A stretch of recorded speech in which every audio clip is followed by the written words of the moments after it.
Assalamualaikum warahmatullahi wabarakatuh. Halo semuanya, kembali lagi sama aku kali ini aku Dia Aldanis. Dan video kali ini pasti cewek-cewek suka banget dengan retail ini, yaitu Sephora. Kita mulai dengan bahas mengenai bagaimana profil usahanya, di mana Sephora ini merupakan retail kecantikan premium yang didirikan di Prancis dan sekarang ini berpusat pada Paris di bawah naungan grup barang mewah terbesar di dunia, yaitu LVMH atau Louis Vuitton Moet Hennessy, di mana di Indonesia sendiri Sephora, operasional Sephora ini bermitra dengan PT Mitra Adi Perkasa atau mungkin sering kita dengar sebagai MA. Apa aja sih jenis produk yang dijual di Sephora ini? Di Sephora ini tuh nggak jual mengenai kosmetik aja, tapi mereka juga jual skincare, terus juga mereka jual body care, hair care, hingga parfum. Nah, menariknya mereka sendiri ini mengurasi ataupun menggarapi beberapa ataupun ratusan brand ternama di dunia kayak Dior, terus juga Chanel, mungkin atau punya milik artis western kayak Rode, Rare Beauty, Gaucher, dan lain-lain. Dan dimana sekaligus mereka ini memproduksi label mereka sendiri yang dikenal sebagai Sephora Collection. Oke, kita selanjutnya bahas mengenai bagaimana struktur saluran distribusi, dimana bagaimana sih sebuah produk dari berbagai belahan dunia ini sampai ke tangan konsumennya Sephora. Jika kita lihat dari bagian di slide, Sephora ini menerapkan jenis saluran langsung ataupun direct channel, di mana alur yang dimulai dari pabrik atau principal brand kosmetik global, di mana nantinya produk-produk tersebut kemudian dikirim langsung ke gudang pusat ataupun logistik resmi Sephora. Nah, dari gudang pusat ini, produk-produk didistribusikan ke dua lini utama. Yang pertama itu ke toko fisik ataupun toko offline-nya di Sephora, di mall-mall terbesar ataupun mall-mall premium, serta platform digital mereka yang berupa website resmi, yaitu aplikasi Sephora tersendiri. Nah, dari situlah baru produk-produk ini diterima oleh konsumen akhir, di mana Sephora ini memilih untuk memegang kendali penuh atas rantai distribusi ini tanpa melibatkan pihak ketiga ataupun reseller untuk menjaga ataupun menjamin keaslian dan kualitas produk premium mereka. Karena kita bisa lihat di beberapa statement bahwa Sephora ini tuh menjelaskan dan menegaskan karena mereka ini gak punya e-commerce di Shopee, Tokopedia, dan lain-lain. Apa yang membuat Sephora begitu sukses di industri ini?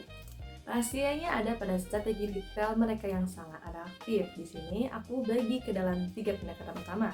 Yang pertama itu ada di lokasi ataupun place, di mana Sephora ini sangat ataupun banget selektif, dan mereka selalu memilih lokasi di pusat kota ataupun mall kelas atas. Mungkin contohnya seperti Grand Indonesia ataupun Sensi, Kokas, ataupun yang ada di Bandung ini seperti PPJ ataupun Pascal, dimana tujuannya jelas untuk mencocokkan target pasar mereka yang menyasar ke kelas menengah atas. Nah, kedua itu adalah penataan produk ataupun presentationnya nih, dimana Sephora ini adalah pelopor konsep open shelf, berbeda dengan toko kosmetik yang ada di zaman dulu yang dimana produknya itu cuma ditaruh di balik kaca. Tapi di Sephora ini mereka berani untuk membebaskan konsumen mereka untuk menyentuh, lalu juga mencoba tester dan juga bereksperimen sendiri tanpa merasa diintimidasi oleh staf toko. Jadi untuk penataan ruangannya juga menggunakan visual hitam putih yang elegan dan pencahayaan yang sinematik, sehingga para konsumen ataupun kita nih sebagai cewek-cewek merasa nyaman di situ, hingga akhirnya tertarik untuk membeli produk di situ. Di yang ketiga itu ada omnichannel, di mana Sephora ini tuh sukses mengintegrasikan dunia digital dan fisik lewat fitur virtual artist berbasis AI di aplikasi Sephora, di mana konsumen nanti bisa mencoba warna lipstick sebelum datang ke toko. Apalagi kita nih sebagai cewek nih suka bimbang kalau misalkan shade ini keterangan apa kegelapan ya. Nah, terus ditambah mereka itu punya program loyalitas global bertajuk Beauty Pass, di mana ini membuat konsumen ini terus melakukan pembelian berulang.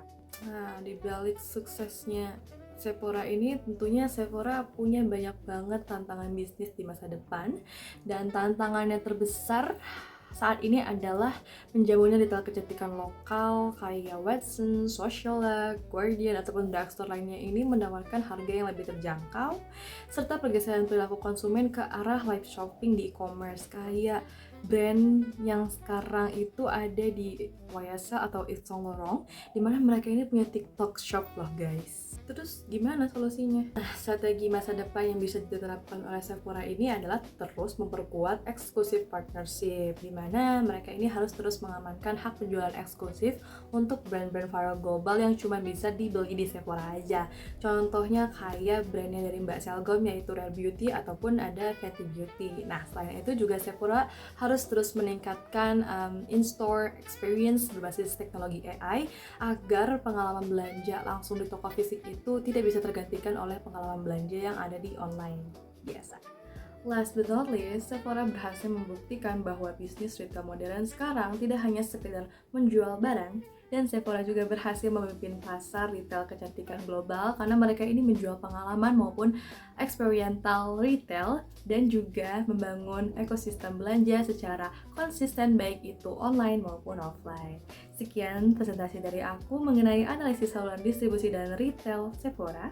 Kurang lebihnya mohon maaf. Terima kasih atas perhatiannya. Wassalamualaikum warahmatullahi wabarakatuh.